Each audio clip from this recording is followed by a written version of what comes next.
Alright, hey everyone, welcome back to Hatter's Wrath Gaming. Glad to have you here today. This is going to be the first video log series, so vlog series, on War of Nova, and, you know, just going through the seasons and just talking about the game and any updates that we have on what's coming soon, or just things going on in the game. So, without further ado, let's jump in. So, I'm a member of Tower in Arcos this season, and right now we are taking a look at the crossing over in Sigma. So, just a few things to note today. Do want to go over a couple things, and the reason why I'm choosing to do this video today is because I really feel like there's not been a lot going on this season. Very earlier on, there was a push by Arcos to Vanguard, and there was some flack about that, and a lot of the teams are still trolling in the Galaxy chat, but honestly, this is the first time I feel like there's been true diplomacy and teams working together to figure things out. So, at the current moment, we do have a war with Eldarin. We were having a nap with them for most of the season, but we've transitioned now to a fight with them. And we actually have decided to not have a fight somewhere else. We're doing this crossing right here. Just because we don't really want to like steamroll in and get close to their home world. You know, we really respect the Eldarin guys. They did reach out and give us, I believe it was 36-hour update on ending the nap and coming to war, so that's cool.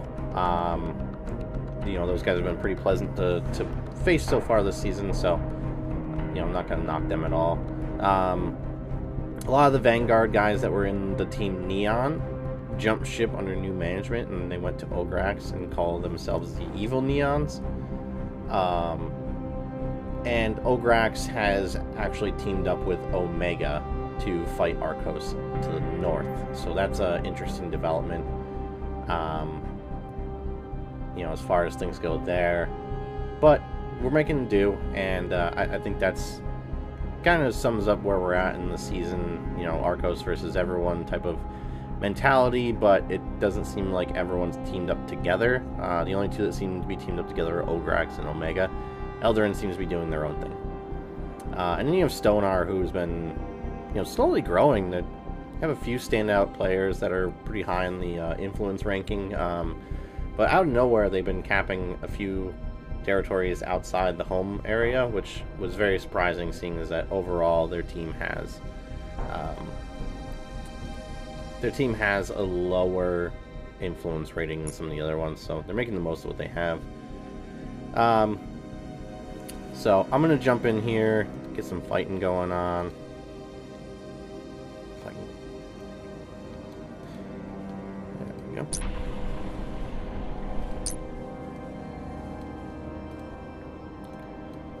Now, I do want to talk about today some just key things that I want to mention devs have thrown out there. I'm also going to go over some ideas for future videos that I plan to get out to everyone, and I'm hoping that, you know, just everyone connects with what I'm doing and the way I'm going about it. I'm really just trying to keep a broad general mindset for these videos for War of Nova. I don't want to do all the builds and everything like that. You know, Silkwing and Randy, those guys take the top players' builds in the game and show them out to everyone, and unfortunately that's not great because most players don't have access to the things those guys do.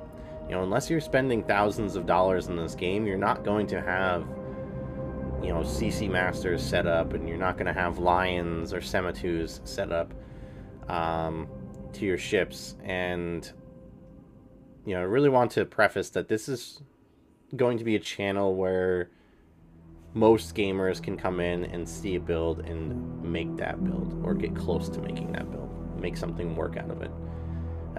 There's a ton of legendary or gold officers, and they all have roughly 5 skills. There's some bugs on some officers that we've noticed that have a repeat skill, but they all pretty much have 5 skills, and out of all the legendaries, it's like over 100 combinations that you can potentially pull. It's crazy, and getting some of the specific builds is just really tough to do. So just wanted to preface that this channel is just going to be the everyone channel. So, and just as far as the sorry, I'm just closing this out, getting rid of some of those numbers. I hate the notifications on there. Just taking a look at some of the things that the devs have said. I will get that, what I wrote down here. Basically, what they're looking at doing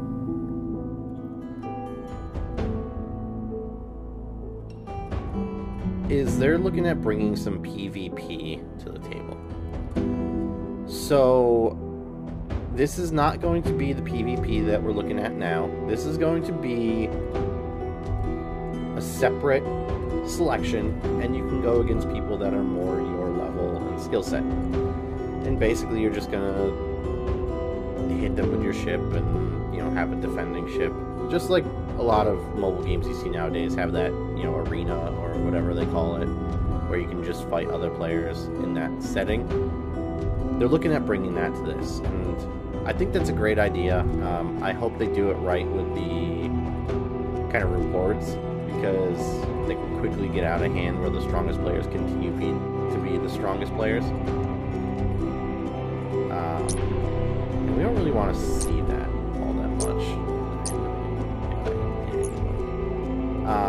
We don't really want to see the strongest players stay the strongest. I mean, a lot of these guys have spent ridiculous amounts of money in this game, and if they continue just to get rewards for almost free at this point because they're so strong, it's going to be hard to keep up with. It's just not going to be fun, and I hope they do that PvP the right way.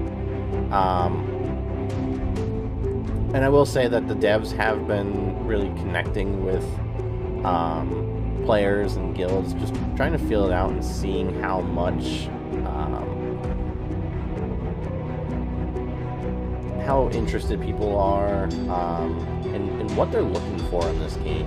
And I think that's been a great thing, to just connect with the community for one, but two, to really bring the players what they want and what they're asking for. Obviously not everything is going to be worth mentioning to the devs. There's going to be a lot of things that just wouldn't make sense, but they are doing their best to really bring this game out and make it so that players can connect with it. And I'm hoping that with these connections, sorry, I'm just reading through some of the stuff so I can make sure I speak to it correctly. I'm hoping that we can get some things that will really just calm down the community. There was a bungle with the crypto in the first season where it was tied to their website, and it had to do with hitting certain checkpoints, and one of them was getting a rare ship, a blue ship, to Mastery 10, which now I've been playing for a couple months and I still don't even have a Mastery 10 ship. Granted, I was working on a couple ships simultaneously and I wasn't pooling all my resources into one, but regardless, that's a lot of money you have to dedicate to get that those crypto points. And it really caused a lot of players to just invest very heavily right off the rip. And unfortunately, what came of that is just dropping the ball with the crypto.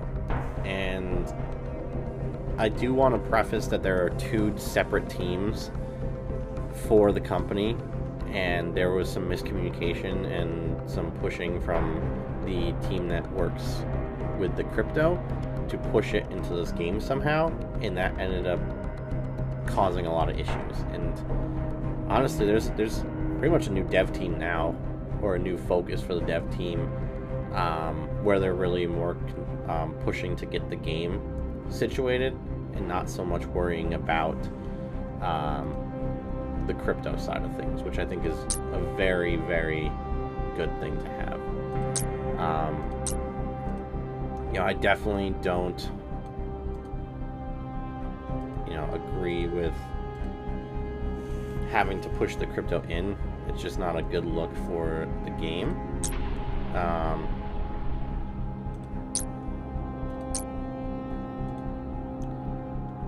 And I think that's the better way to go about it.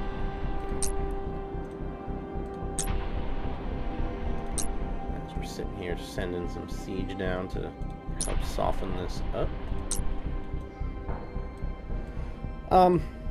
You know, and I really hope that people reach out to me. You know, I've had a few people reach out with some video ideas, things they want to see, builds that are working for them that they really like that maybe not everyone's working on, and I'm really doing my best to connect with the community and connect with different players to really bring out the positives of the game and really create a sense of community with my channel. You know, I never thought that A, the game would blow up like it did, but B, that, you know, my videos would take off like they did when I first started them. You know, I had a stream that I used to do on Twitch years ago during COVID, and I really pushed to get that going, and, you know, I had to set it aside because I had a family, and real life, you know, caught up to me. But, you know, now I'm able to bring videos that everyone can see and enjoy, and you know, I love the fact that this community is starting to build up, and you know, with the death of Rise to War, we've had a lot of players actually come over here and enjoy the game. You know, HVMD, Chaos, Frog, all these teams are pretty much, you know, coming from Rise to War. Tower did, Neon, we all came from Rise to War. Yeah, my siege is getting burnt up right now.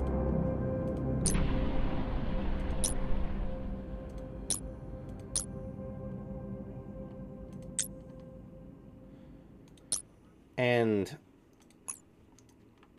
I really hope that more can come of the game, and the devs are really dedicated and really pushing to get, you know, what everyone wants. So I think we're in a good spot for this. If anyone has anything that they want to throw at me, you know, feel free to shoot me a message on Discord, or you know, get me a message in game, and just chat. You know, I pop in the Galaxy chat every now and then, but it kind of devolves into, you know, trolling and bickering and stuff, and I don't really enjoy it. I've been trying to really give people some videos that they can enjoy, and there's always just some negativity, which is unfortunate. But my next thing is going to be, I believe, probably a Cypher guide and a Corruptor guide coming soon, and I'm going to do a PvE series starting with the Moonveil guides. I also have a couple other ideas that people threw out to me. They want to see some PvP, like popular PvP ships and their counters, just so we can start seeing some robustness to the PvP side of things. And I will let you know that I am actually working on a guide just for counters right now. So stay tuned on my channel. You will be seeing some information on counters soon.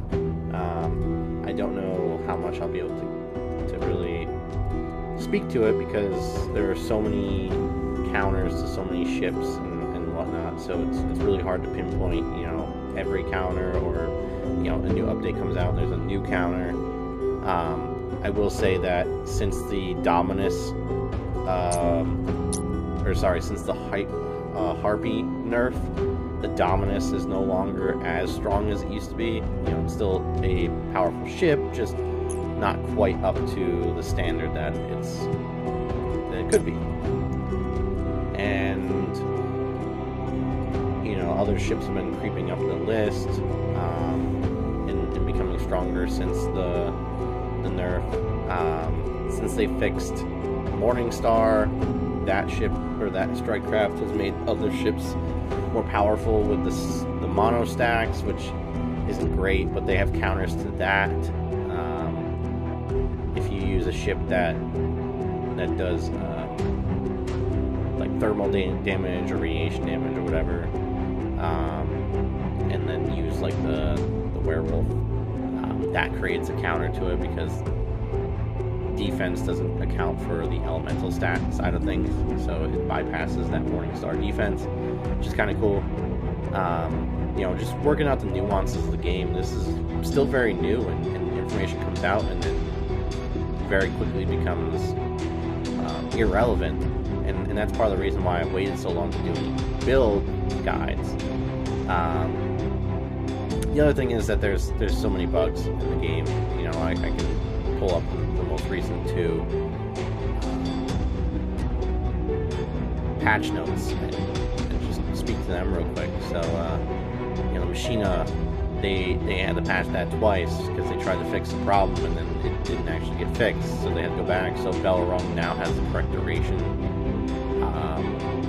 for its max level ability. The Kraken, attack from the shadows, adjusted the follow-up attack to more accurately reflect the description, which allowed the follow-up to also proc the energetic ability. So there's issues with the Kraken.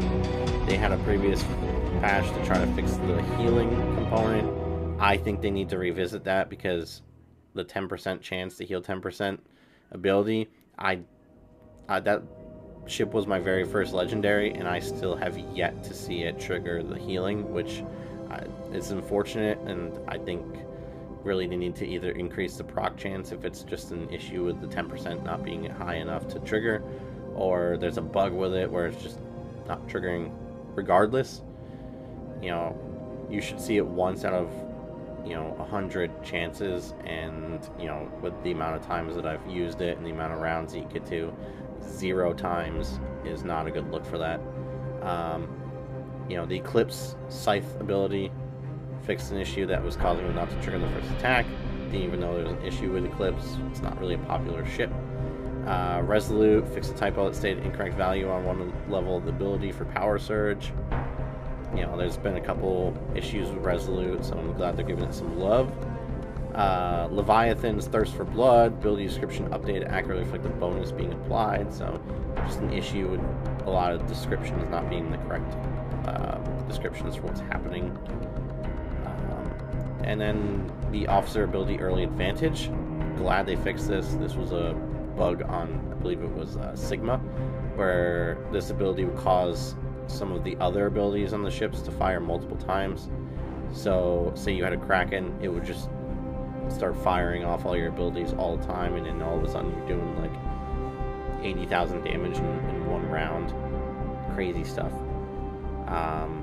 People were using that on Cypher just to continuously blast attacks.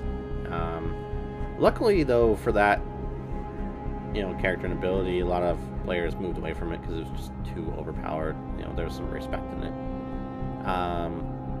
But you know, there's a lot going on right now that I think is relevant to improving the balance of the game. It's something that I've really driven home with the devs, is that I'd love to see more balance.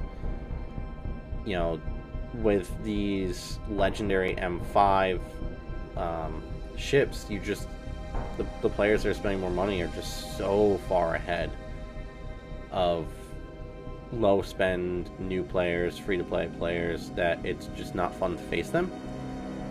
There are counters, but you still have to invest a little bit into those. So, but without further ado, I'm going to get back to this battle here, and hope that you turn in for the next vlog. I'm going to, you know, have it more fleshed out with some more information to go over, and hopefully there's some big new things to talk about in the game. But I really appreciate everyone being here, and you know, I hope that you all start reaching out to me and just chatting about things. I really want to be a part of this community, and give everyone the things that they're truly looking for in this game, so that we can really just come together and bind together with the devs to flesh out this game. You know, and I don't really want it to be another Rise to War, so I will preface that. I pushed back on some players that said, it's not Rise to War, let's make it more Rise to War. No, this is a different game. I don't want it to be Rise to War, I want it to be its own beast. And I hope that we can get to that point where we can have a game that's as fun and brought people together as well as Rise to War did, but not be Rise to War. So, without further ado, I'd love to thank you all for coming out and watching this video today, and you know, enjoy the rest of the season, and keep an eye out for more of these vlog videos.